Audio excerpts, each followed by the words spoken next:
Kurukshetra GT road स्थित सतलोक आश्रम में संत रामपाल महाराज के 73वें अवतरण दिवस के उपलक्ष्य में 3 दिवसीय भव्य समागम आयोजित किया जा रहा है। 6 से 8 सितंबर तक चलने वाले इस 3 दिवसीय समागम में हरियाणा के विभिन्न जिलों से लाखों श्रद्धालु भाग लेंगे। आज पहले दिन यहां श्रद्धालुओं में भारी उत्साह नजर आया। कुरुक्षेत्र सतलोक आश्रम के सेवक पुरुषोत्तम दास ने बताया कि 8 सितंबर को पूरे ब्रह्मांड के एकमात्र तत्वदर्शी संत रामपाल जी महाराज, जो समूची मानव जाति के तारनहार हैं, का अवतरण दिवस है। उन्होंने बताया कि नास्त्रेडेमस जैसे महान भविष्यवक्ताओं द्वारा उनके अवतरण के बारे में की गई भविष्यवाणियां बिल्कुल सटीक साबित हो रही हैं। उन्होंने पत्रकारों को जानकारी देते हुए बताया कि इस कार्यक्रम में लाखों लोग भाग लेंगे।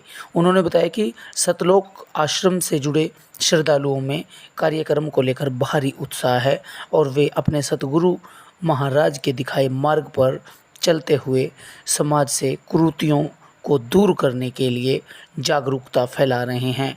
उन्होंने कहा कि सतगुरु ने सभी धर्मों के ग्रंथों से गूढ़ रहस्यों को खोलकर तत्व ज्ञान से नकली धर्मगुरुओं की पोल खोल दी है। उन्होंने बताया कि उनके द्वारा किए गए सामाजिक सुधारों से देश दहेज, भ्रष्टाचार, नशा, मांसाहार मुक्त बनने की दिशा में अग्रसर है। अवतरण दिवस के अनमोल अवसर पर 6 से 8 सितंबर 2023 तक परमेश्वर कबीर की अमृतवाणी के पाठ का भी आयोजन किया जा रहा है, जिसमें प्रतिदिन हजारों की संख्या में लोग शामिल हो रहे हैं। यहाँ 3 दिवसीय अटूट लंगर भी श्रद्धालुओं के लिए वितरित किया जा रहा है। इसके अलावा रक्तदान सहित परमार्थ के कई कार्य आश्रम में किए जा रहे हैं।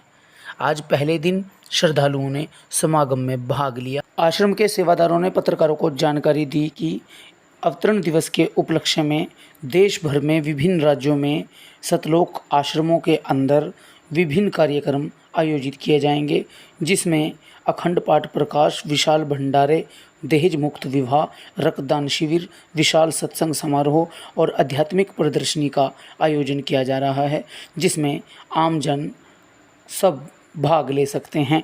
आपको बता दें कि कुरुक्षेत्र में स्थित सतलोक आश्रम में आए दिन श्रद्धालुओं की भारी भीड़ उमड़ रही है। आज पहले दिन लाखों लोगों ने भाग लिया। सतगुरु रामपाल जी के ज्ञान के प्रति बढ़ते आकर्षण और सामाजिक कुरीतियों के समूल नाश करने की प्रतिबद्धता के कारण यहाँ महिला, पुरुष और युवाओं की भीड़ बढ़ रही है। बढ़ती आशा के कारण लोग उनसे जुड़ रहे हैं, जो आकर्षण का केंद्र बन रहा है। आपको बता दें कि मानवता के पूर्ण विकास का कार्य आदिकाल से भारत की पुण्य भूमि में होता रहा है।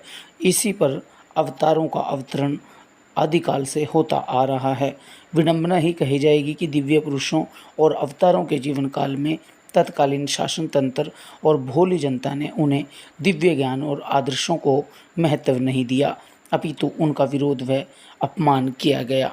यह जानकारी आश्रम के सेवादार रोशन लाल और संजीव ने पत्रकारों के साथ साझा की है।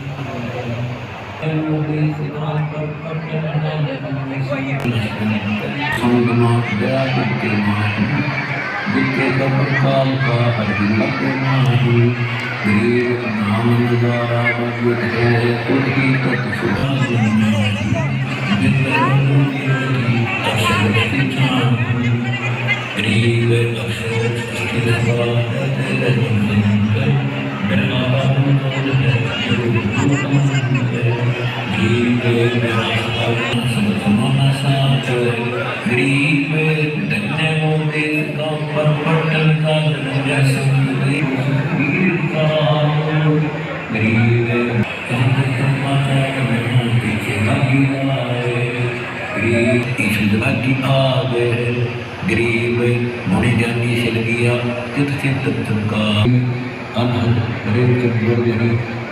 बड़ी था पूर्णिमा है क्या तुम क्या नहीं तेरे गरीब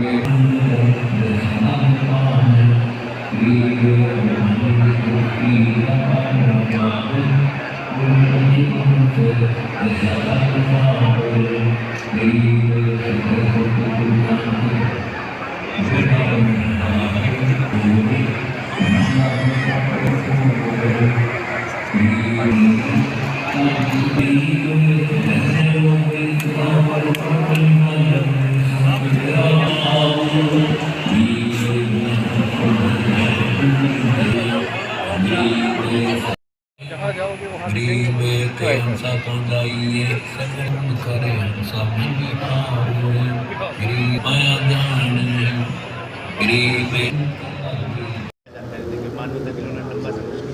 जी, गुरु जी का संघर्ष की अगर बात करें तो गुरु जी के संघर्ष के बारे में व्याख्यान करना बहुत मुश्किल है। गुरु जी की जो महिमा है उसको व्याख्यान करना बहुत ही ज़्यादा मुश्किल है, कठिन है।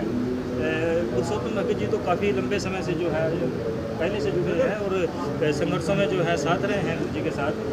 और गुरु जी का जो संघर्ष है, जब से गुरु जी ने ये मार्ग शुरू किया है तब से ही गुरु जी संघर्ष करते आ रहे हैं। पहले घर घर सत्संग किया, पाठ किया, फिर सभी जगह पर जाकर के जैसे हर शहर में जाते थे, गांव में जाते थे, सत्संग करते थे, ज्ञान प्रचार करते थे, नाम दान देते थे। फिर धीरे धीरे करके गुरु जी ने जो है एक आश्रम जो है वहाँ पे क्रोंथा में हमारा बना, जिसको कुछ दुष्ट लोगों ने जिस पर आक्रमण किया था, हमारे साथ वहाँ बहुत ही गुरु जी के साथ विरोध किया। वहाँ पे जो है उस आश्रम को जो है बंद करवा दिया एक तरह से। उसके बाद का फिर आपको 2014 के संघर्ष के बारे में तो पता ही है, बरवाड़ा में किस तरह से संघर्ष हुआ। तो गुरु जी शुरू से ही हमारे लिए संघर्ष करते आ रहे हैं, इसमें गुरु जी का कोई स्वार्थ नहीं है। गुरु जी हमारे लिए यहाँ पर आए हैं, हमारे उद्धार करने के लिए आए हैं, हमारा कल्याण करने के लिए आए हैं। और हमारे लिए गुरु जी को यहाँ पर ये जो है यहाँ पर एक तरह से कहें तो सामाजिक यातनाएँ का सामना करना पड़ रहा है। शुरू से गुरु जी संघर्ष करते आ रहे हैं। उस संघर्ष का व्याख्यान करना बहुत ही मुश्किल है, बहुत ही कठिन है। की व्यवस्था की गई है। खाने का तो भंडारा यहाँ चल ही रहा, जैसे कूलर, पखे, गद्दे, रजाई सब हर तरह की व्यवस्था की गई है। रात को तकरीबन सभी सेवादार किसी तरह की, किसी को कोई खाने की, रहने की दिक्कत आए, सबके लिए व्यवस्था बनाई जाती है, हर बार बनाई जाती है। सबको हिसाब आ चुका अपनी अपनी सेवा का। दहेज मुक्त विवाह रामायण भी आयोजित की हाँ, वो कल प्रोग्राम है, ब्लड डोनेशन कैंप का भी है और दहेज मुक्त शादियाँ, ये हमारा मेन उद्देश्य है संत रामपाल जी महाराज का। दहेज की वजह से कोई भी व्यक्ति या औरत मतलब गर्भ में बच्चे को नहीं मारेंगे, गर्भ में किसी का भ्रूण हत्या नहीं करेंगे। दहेज मुक्त शादियाँ मतलब कराई जाएंगी। 10-12 कल होंगी, वैसे हर संडे होती रहती है। कल 10-12 का प्रोग्राम है हमारा। कोई नशा मुक्ति पर कोई कैंपेनिंग हो रही है आपके द्वारा? नशा मुक्ति का तो सबसे पहला उद्देश्य संत रामपाल जी मार्ग का नशा मुक्ति, भ्रूण हत्या, और ये सबसे मेन है हमारे, मतलब जो भी नशा संसार के अंदर फैल रहा है उसके लिए। इसमें प्रदर्शनी भी लगाई गई है, जैसे हर बार लगाते हैं। हाँ, प्रदर्शनी भी लगाई गई है और प्रदर्शनी में ये दर्शाया गया कि पूर्ण परमात्मा एक है, वो हर युग में आते हैं और अपनी लीलाएं करके अपने ज्ञान को कलमबद्ध करा के चले जाते हैं और उनके द्वारा भेजे के दोबारा संत आते हैं। जैसे संत रामपाल जी महाराज जब आए हैं, उन्होंने कबीर जी की वाणी का बखान किया है और उसके लिए और सी बुक लिखी है, जैसे ज्ञान गंगा, श्रद्धा, भक्ति, जीने की राह। इन किताबों को सभी लोग पढ़ें और आपके मीडिया के माध्यम से मैं सभी को प्रार्थना करूँगा अभी इस सच्चाई को जाने। संत रामपाल जी महाराज ने आज तक जो बताया है। बात करें तो कितनी संख्या में श्रद्धालु कौन सी जगह से पहुँचे? यहाँ पे उत्तराखंड, छत्तीसगढ़ और 6 जिले जैसे पंचकुला, अम्बाड़ा, यमुनानगर, कैथल और करनाल, कुरुक्षेत्र, ये 6 जिले भी आए। भारी उत्साह नजर आ रहा है, काफी जोश दिख रहा है श्रद्धालुओं। क्या कहेंगे? ये तो संत रामपाल जी महाराज का ज्ञान है। ये पूर्ण संत का जब ज्ञान हो जाता है उसमें ऑटोमेटिक जोश आ जाता है, क्योंकि हम चाहते हैं कि हर इंसान इस ज्ञान को समझे और सत्य ज्ञान को ग्रहण करे और सच्चाई के मार्ग पर चले और अमर परमात्मा की अमर भक्ति करके इस काल के लोग से पार निकलने के लिए उन 3 मंत्रों का जाप करे जो गीता में दिए गए हैं, ओम, तत् और सत्य। 3 प्रकार के मंत्रों को देने का अधिकारी भी एक ही संत विश्व में आता है। और जब वो आता है उस समय के नकली संत उनके साथ झगड़ा करते हैं, राड़ बढ़ाते हैं, वो सारा आप देख ही रहे हैं। और संत रामपाल जी का ज्ञान सभी शास्त्रों के ऊपर पूरा उतरता है और पूर्ण स्वच्छ ज्ञान जो दिया जाता है उससे कैंसर जैसे रोग भी ठीक हो जाते हैं। किसी तरह का कोई भी रोग हो, जैसे किसी बहन को बच्चे नहीं होते, वो भी आए संत रामपाल जी महाराज जी से नाम ले, उसको बच्चे भी होंगे। और किसी को कैंसर जैसा रोग है वो भी ठीक हो जाएगा। ये इतना बड़ा इवेंट होता है जो पूरे एरिया को एक पूरी छावनी के रूप में पेश कर दिया जाता है, परंतु यहाँ पर एक भी कोई पुलिसकर्मी नहीं है। ये परमात्मा की रजा, इनको सबको ज्ञान है और जिनको ज्ञान नहीं उनको बताया भी जाता है, भाई सत्ता है, ऐसे चलो जी, ऐसे रहो जी। ये परमात्मा की रजा से होता है, उनको सबको ज्ञान दिया हमारे गुरु संत रामपाल जी महाराज, बल्कि सतगुरु, गुरु तो यहाँ बहुत होते हैं, सतगुरु एक समय में एक ही होता है। जो सत्य का ज्ञान कराता है, वो हमारे गुरुदेव हैं। आग लगी आकाश में, चूचू पड़े अंगार, असंत ना होता जगत में जल मरता संसार। हमारे सतगुरु ने यहाँ पर आकर के इतना भी नशाखोरी, अंधश्रद्धा, भक्ति, कुरीतियाँ, जितने भी दहेज रूपी दानव जो गरीब आदमी के लिए बहुत दुखदाई था, सबको ख़त्म करने के लिए एक स्वच्छ समाज तैयार किया है। वो तो एक सामाजिक जो ज्ञान है वो भी हमारे गुरुदेव जी ने ही हमारे को समझाया कि ऐसे रहना चाहिए समाज में, ऐसा गुजर बसर कर लो। और जो आध्यात्मिक ज्ञान है वो तो किसी के पास है ही नहीं है। झूठे गुरुआ मर गए, हो गए बहुत मसान, सतगुरु पुरुष कबीर हैं चारों युग प्रवान। हमारे गुरुदेव जी संत रामपाल जी का ये जो अवतरण दिवस है, जिसको जन्मदिन भी कहते हैं, अवतरण दिवस, अगर हमारे गुरु जी ना आते तो हम जाते नरक द्वार, हम नरक में जाना था। सब फेरा सब मिट गया मेरे सतगुरु के उपकार। सब जितना भी हमारे को 84 लाख योनियों के बाद नरक में जाना पड़ता है, वो सारा फेरा मिट गया सतगुरु के उपकार से। हमारे गुरु सतगुरु रामपाल जी महाराज के संदेश अनुसार जो भगत भक्ति करते हैं, उनके सभी बीमारियां, सभी दुख, घर में जितना जैसे नरक समान जीवन जो जीते हैं वो स्वर्ग जैसा हो जाता है।